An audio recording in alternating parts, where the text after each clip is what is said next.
भले ही Paris Olympic 2024 में Neeraj Chopra gold नहीं जीत पाए, लेकिन देश के गोल्डन बॉय तो नीरज चोपड़ा है। जब आधे से ज्यादा हिंदुस्तान सो रहा था, तब नीरज चोपड़ा गोल्ड जीतने के लिए जी तोड़ मेहनत कर रहे थे।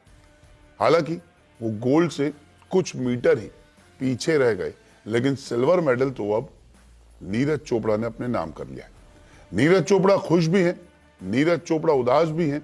नीरज चोपड़ा चाहते हैं कि अगले ओलंपिक में देश का राष्ट्रगान जरूर बजे, क्योंकि उन्होंने सिल्वर जीतने के बाद एक बड़ी भविष्यवाणी कर दी है और हर भारत के वासी को उम्मीद है कि नीरज चोपड़ा इतिहास तो रच चुके हैं, लेकिन अगले ओलंपिक में एक बड़ा कारनामा करें।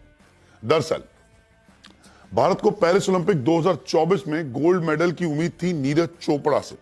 हर कोई ये मान के बैठा था कि नीरज चोपड़ा को तो गोल्ड मेडल ही मिलेगा, लेकिन star javelin throw Neeraj gold से चूक गए, क्योंकि उनका बेस्ट स्कोर रहा 89.45 मीटर का थ्रो और उन्हें सिल्वर मेडल मिला।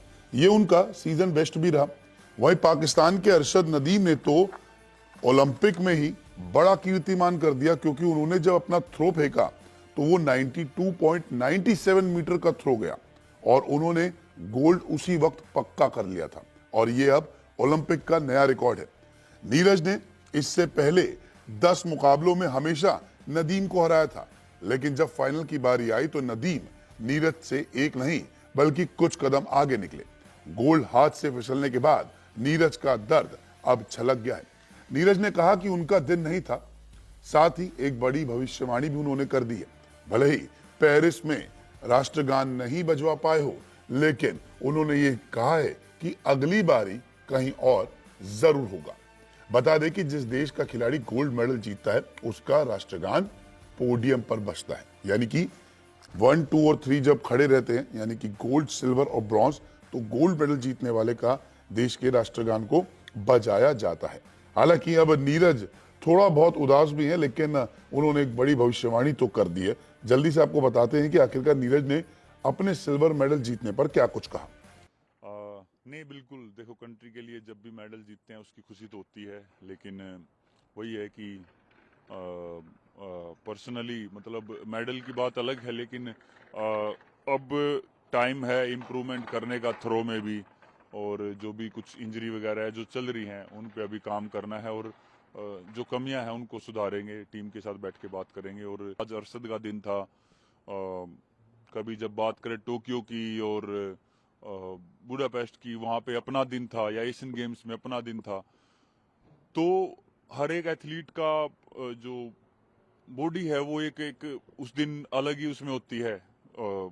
हर चीज परफेक्ट होती है, जैसे अरशद की थी।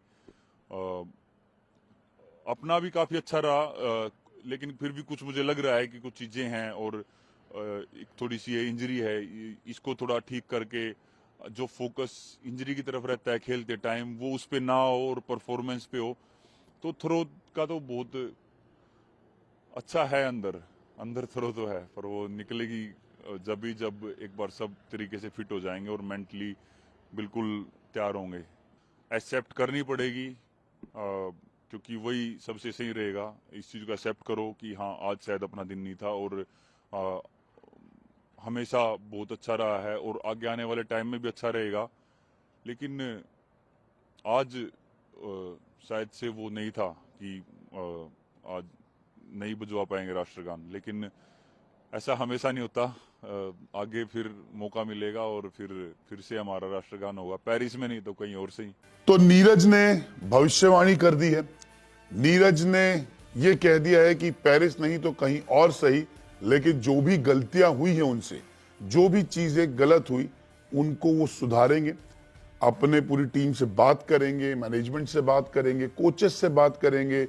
अगर चोट अभी भी परेशान कर रही है तो उसको भी ठीक करेंगे और अगली बारी के ओलंपिक में जरूर राष्ट्रगान बजवा कर रहेंगे। ये उन्होंने एक बड़ी भविष्यवाणी की। आपको बता दें कि भारत के जितने भी खिलाड़ी थे वो ब्रॉन्ज पे ही संतोष कर रहे, चाहे वो हॉकी हो या फिर शूटिंग हो। ऐसे में ब्रॉन्ज था, लेकिन नीरज से उम्मीद थी कि वो गोल्ड मेडल जीतेंगे, लेकिन गोल्ड नहीं जीत पाए। सिल्वर जीत के नीरज चोपड़ा को संतोष करना पड़ा और करोड़ों देशवासियों की जो उम्मीद थी गोल्ड जीतने की वो कहीं ना कहीं टूट गई। लेकिन फिर भी पूरा देश आज नीरज के साथ है। दरअसल नीरज का पेरिस में दूसरा जो थ्रो था वो 89.45 का था और वो एकमात्र ऑफिशियल और वैध थ्रो था, क्योंकि बाकी 5 प्रयास उनके फाउल रहे थे। कभी वो लाइन के आगे चले जाते थे, कभी उनका पैर लग जाता था। और कहीं ना कहीं जब नदीम ने एक अच्छा थ्रो मारा था 92.97 मीटर का, उसके बाद से हर कोई, जितने भी खिलाड़ी थे, उनका कहीं ना कहीं मनोबल टूटा था, क्योंकि ये एक वर्ल्ड रिकॉर्ड बन चुका था और इतनी लंबी दूरी तय करना, इसको पार करना काफी नामुमकिन लग रहा था। अब नीरज चोपड़ा सिल्वर जीत चुके हैं और 2 ओलंपिक पदक जीतने वाले ट्रैक एंड फील्ड में वो पहले भारतीय खिलाड़ी बन गए। उन्होंने टोक्यो ओलंपिक में गोल्ड मेडल पर कब्जा किया था। अब देखना काफी दिलचस्प होगा कि 2028 में जब ओलंपिक होते हैं तो नीरज चोपड़ा भारत को गोल्ड दिला पाते हैं या फिर नहीं। लेकिन इस बार तो नीरज को सिल्वर से ही संतोष करना पड़ा।